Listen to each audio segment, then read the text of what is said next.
आप सभी को नमस्कार। मेरा नाम अंकुर त्यागी है और इंडिया एक्सप्रेस में आपका स्वागत है। आज हम पहुंचे हैं बागपत लोकसभा क्षेत्र में। बागपत लोकसभा क्षेत्र का ये दहा गांव है और यहां से राष्ट्रीय लोकदल और भाजपा के संयुक्त प्रत्याशी डॉक्टर राजकुमार सांगवान है, तो समाजवादी पार्टी ने पंडित अमरपाल शर्मा को उम्मीदवार बनाया है। दहा में हमारे साथ कुछ लोग हैं, उनसे बात करेंगे और पूछेंगे कि माहौल क्या है और वो किन मुद्दों पर और किस आधार पर वोट करने वाले हैं। ताऊ जी, क्या माहौल नजर आ रहा है बागपत लोकसभा क्षेत्र में इस बार? सांगवानी जीतते हैं यहाँ तो माहौल किन मुद्दों पर आप वोट करने वाले हैं? मुद्दों पर तो सारे मुद्दे ही है। जब कहाँ मुद्दों में वो है, सब किसान के मुद्दे, व्यापारी के मुद्दे और के मुद्दे सब ठीक है। सांगवान जिस तरह से जयंत चौधरी जी भाजपा के साथ आ गए हैं और किसानों की समस्याएं जस की तस बनी हुई हैं पहले की तरह, तो उसे किस रूप में देखते हैं आप? जीत तो आया ही है। इतना अगर लोकसभा चलन दे और होंगे भी तो होगा कि इतने में आएगा। कहाँ वो हो गया, इतना मंदा काम है भाई, इतना मंदा ना। तो आप खुश हैं भाजपा के साथ जाने से? खुश हैं। पूरे खुशी का कारण क्या है? खुशी का कारण के है, जब मान लिया पहले एक था, जब दो हो गए, फिर ये हो गए, फिर प्रदेश हो गया, ये तो खुशी है और क्या है। जिस तरह से किसानों का बहुत लंबा आंदोलन चला, 850 किसानों की शहादत हुई, ऐसा जैन चीजें गए वहाँ, ऐसा हो जाएगा अब शायद आंदोलन चलाना ही ना पड़े, कुछ न कुछ तो होगा किसान इतना होगा। ताऊ जी, क्या माहौल है इस बार बागपत में? क्योंकि दो बार, एक 2014 में चौधरी अजीत सिंह और 2019 में चौधरी जयंत सिंह यहाँ से चुनाव हार चुके हैं। इस बार क्या माहौल देख रहे हैं? माहौल तो बहुत अच्छा है। जब से ये इन्होंने गठबंधन किया है, कुछ लोग कुछ जानकारी नहीं, कुछ लोग कहते हैं कि ये तो बीजेपी में चले गए। बीजेपी में नहीं गए, ये तो हमारा गठबंधन है लोकदल का। और ये इनका क्या है, तो सभी पार्टी कोई स्टेट ऐसी है ही नहीं अब, जब तो गठबंधन की राजनीति होगी। तो इन्होंने बहुत अच्छा किया जयंत जी ने, हम उनका स्वागत करते हैं। और आगे आने वाले टाइम में किसान हित में, अभी तो हम सड़क पर आंदोलन करते थे, लेकिन ये स्थिति रही है कि हमारी नुमाइंदगी जब तक संसद में नहीं होगी, हम रोड पर कुछ भी करें तो कुछ होने वाला नहीं है। अब हमें उम्मीद है कि हमारे जयंत जी जो हैं, इनके हाथों को मजबूत करें और ये संसद में हमारी बात रखें। हम बाहर से कुछ करें तो हमारी सभी समस्याओं का समाधान होगा। समाजवादी पार्टी तो जयंत चौधरी जी को 7 सीटें दे रही थी, लेकिन अब 2 ही सीटों पर राष्ट्रीय लोकदल चुनाव लड़ रही है, एक बिजनौर और एक बागपत। आपको नहीं लगता कि राष्ट्रीय लोकदल को कम हिस्सेदारी मिली है? नहीं, ऐसा नहीं है। जैसा समाजवादी 7 सीटें दे रही थी, 7 सीटें उसमें से वो अपना रहे थे कि कैंडिडेट उनका, सिंबल हमारा, तो वो ठीक नहीं था। ये तो वो परंपरा है और गलत परंपरा थी वो, तो हमें बिल्कुल हमारी पार्टी को जो है ना बिल्कुल खत्म करने की नीति थी। अब देखिए, एक गांव की देहात की कहावत है, शादी तो किसी लड़के करे, बहू दे दे किसी को, बहू किसी की। भाई ऐसा संभव नहीं। इसलिए 2 सीटें, हमारी 2 सीटें बहुत है। संसद में हमारे जाएंगे ठीक ठाक कैंडिडेट हैं, किसान से जुड़े हैं, जमीन से जुड़े हैं कैंडिडेट हमारे हैं, तो अच्छा रहेगा। समाजवादी पार्टी के उम्मीदवार पंडित अमरपाल शर्मा कह रहे हैं, आप भी तो कुछ कह दो। समाजवादी पार्टी के उम्मीदवार पंडित अमरपाल शर्मा कह रहे हैं कि अगर राजकुमार सांगवान जीत गए तो फिर से लोकदल की गुंडागर्दी लोक बागपत में बढ़ जाएगी। आज तक भी जी, जो आरएलडी जीतती है यहाँ से। उनका कहना है कि 50 साल यहाँ पर लोकदल के सांसद रहे, लेकिन विकास के नाम पे कुछ नहीं किया गया। ये विकास ही है, जो लगवा दिए। पहले 30 किलोमीटर का एरिया था, 15 कर दिया। 14 की सीट भी दे रहे, मिल लगे 40 मील लगवाए थे। तो मेहरबानी किसान इसी पर पश्चिम उत्तर प्रदेश का किसान गन्ने पर निर्भर है। 50 साल के है। और ये गन्ना भुगतान की स्थिति क्या चल रही है? कभी भी ना हो, जयंत जीत जाओ यहाँ से, बस हमें ना चाहता कुछ। जी जी, जहाँ तक गन्ने की बात है या विकास की बात है, पूरे पश्चिम उत्तर प्रदेश में देख लीजिए, पूरे पश्चिम उत्तर प्रदेश में हमारे जितना खुशहाल एरिया, यहाँ का खान पान, यहाँ की जलवायु, यहाँ का रहन सहन, अब हम थोड़ा शिक्षा के स्तर से पिछड़े हुए थे, अब हमारे बच्चे शिक्षा के स्तर में हमारे लोग हाई लेवल पर पहुंच गए, तो विकास की तो लोग झूठी बात करते हैं। जैसा जब सत्ता में आए 2 साल अजीत सिंह जी, उन्होंने मिले लगवाए।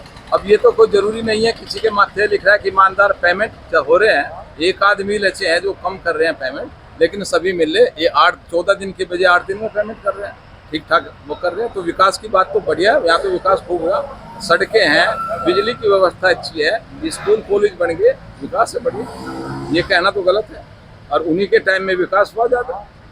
ये तो अब आए विकास तो उसमें हुआ, इन्होंने भी विकास की झड़ी लगा रखी, विकास तो चल रहा है, विकास में यहाँ कोई कमी नहीं है। किसान खुश है, बिल्कुल किसान एकदम खुश है, बढ़िया। विपक्ष के लोगों में ताऊ जी चर्चा ये है कि हार के डर से जयंत चौधरी बागपत से चुनाव नहीं लड़े। ऐसा नहीं है जी, सब एक है।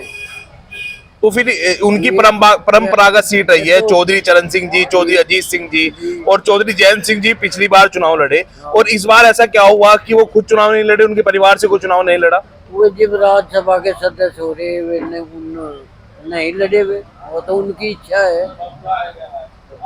आ जाओ जी। आपको क्या लगता है कि इस बार चौधरी जयंत सिंह जी बागपत से चुनाव क्यों नहीं लड़े? क्योंकि उनका परिवार से चौधरी चरण सिंह जी पहले उनके दादाजी लड़ते रहे, चौधरी अजीत सिंह जी लड़े, पिछली बार चौधरी जयंत सिंह जी लड़े, और इस बार उन्होंने डॉक्टर राजकुमार सांगवान जी को उम्मीदवार बनाया। क्या कारण रहा? कारण कुछ नहीं रहा जी। जैन जी ने जो टिकट दिया ना, ये एक आम किसान को टिकट दिया, इसे देकर जैन जी भी खुश है और क्षेत्र भी पूरा खुश है। जैन जी तो पहले ही राज्यसभा सदस्य है, और जब भी चौधरी परिवार को मौका मिला किसानों के लिए कुछ करने का, सप्ताह में जाएगा, बहुत कुछ करा चौधरी परिवार में जी। यहाँ से यूँ क्षेत्र तो हमारा ऐसा है, कभी भी छपरौली विधानसभा चौधरी साहब से बगल नहीं गई है। ये पूरा क्षेत्र साहब का है, चौधरी साहब का परिवार अपना परिवार मानता है जी पूरा क्षेत्र। यहाँ तो एक तरफा चौधरी साहब का है। पूर्व राज्यपाल सत्यपाल मलिक जी भी बागपत जिले से ही है। हाँ जी। वो तो काफी नाराज हो गए थे जब भाजपा से गठबंधन किया था जयंत चौधरी जी ने। हाँ जी। नहीं तो जी पहले सतपाल मलिक जी इसमें ही थे जी, लोक दल भाई वे क्यों छोड़ के चले गए थे जी, इतना हितेशी थे वे जी वे क्यों छोड़ के चले गए थे जी, वे नाराज हो गए थे। जयंत चौधरी ने जो निर्णय लिया ठीक लिया जी, इससे हमारा सारा समाज एक जगह इकट्ठा होगा। इतनी भारी मतों से सागवान जीतेगा जी, यहाँ से कम 2.5 लाख मतों से सागवान जीतेगा जी। चौधरी परिवार ने जब भी मौका मिला, सप्ताह में जब भी मौका मिला, किसानों को बहुत कुछ देने का काम करा। यहाँ तो जी सब चौधरी साहब के भगत है। पंडित अमरपाल शर्मा कह रहे हैं कि अगर सांगवान जी जीत गए तो लोकदल की गुंडागर्दी बहुत ज्यादा बढ़ जाएगी। जैसे वे चाह रहे हैं कि किसान को टारगेट करके जो योगी मोदी जी को मानने वाले लोग हैं, उन्हें वे इस तरह के बयान देकर अपने पक्ष में करना चाहते हैं, ठीक। लेकिन ऐसा नहीं है, जो चौधरी साहब को मानने वाले लोग हैं वे चौधरी साहब की गैल है, और जो है डॉक्टर राजकुमार सांगवान जी यहाँ से जीतेंगे और जो है अपना वो मोदी जी को देंगे, तीसरी बार मोदी जी देश के प्रधानमंत्री बनेंगे, ऐसा। सपा के प्रत्याशी कह रहे हैं कि 50 साल लोकदल के सांसद रहे, कोई विकास नहीं हुआ बागपत क्षेत्र में। 50 साल जो रहे, 10 साल में भाजपा के सांसद है, यहाँ विकास के होगा भाई, यहाँ समाजवादी को होने दी 10 साल। यहाँ जीव शासन, सपा के शासन में यहाँ गड्ढों में सड़क थी, सड़क में गड्ढे नहीं, गड्ढों में सड़क थी। और यहाँ जो एक विकास की बिहार बही योगी और मोदी के नेतृत्व में एक सुरक्षा का माहौल बना 10 साल में, वो नहीं दिख रहा। आज राष्ट्र प्रथम की भावना से और अंत तो उदय एक अंतिम आदमी के हित के लिए चौधरी चरण सिंह और पंडित दीनदयाल उपाध्याय की विचारधारा को आगे बढ़ाते हुए चौधरी जयंत जी और भाजपा का जो गठबंधन हुआ, ये इसके दूरगामी परिणाम होंगे। किसानों की आवाज को एक मुद्दा मिलेगा, सर्व समाज की बात होगी, और ये आज दल में यहाँ जाति वर्ग और क्षेत्र से ऊपर उठ के यहाँ काम होता है, काम करते हैं। और चौधरी जयंत जी ने जो राजकुमार सांगवान जी को जो एक टिकट दे के एक आम कार्यकर्ता का सम्मान बढ़ाने का काम किया है, जो उन्होंने एक अनिल सिंह को दलित वर्ग से मंत्री बनाने का काम किया है, चंदन चौहान को एक धरती जुड़े आदमी को टिकट देने का काम किया है। आज एक बयान वही है विकास की। यदि आज समाजवादी को दिखते है जो जिसने सदा जाति और वर्ग की राजनीति की, धर्म और संप्रदाय की राजनीति की, ये बात करते हैं इस चीज की। अगर भाई यहाँ ये हो गया, ये बयान ही औचित्यहीन है। 2018 से लेके 2024 तक ही मानेंगे कि समाजवादी पार्टी से ही जयंत चौधरी का गठबंधन रहा। उनके 9 विधायक भी बने। जयंत चौधरी जी को राज्यसभा भी समाजवादी पार्टी की ओर से भेजा गया। ये तो राजनीति में आना और जाना, गठबंधन होना, तत्कालिक परिस्थिति के अनुसार बात चलती रहती है।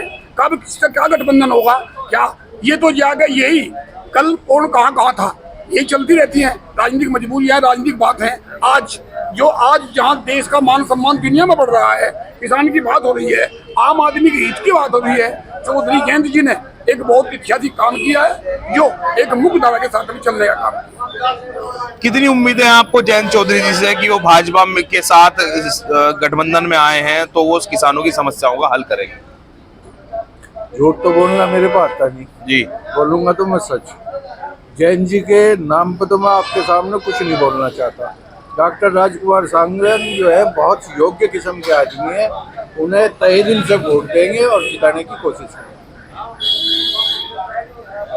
बस।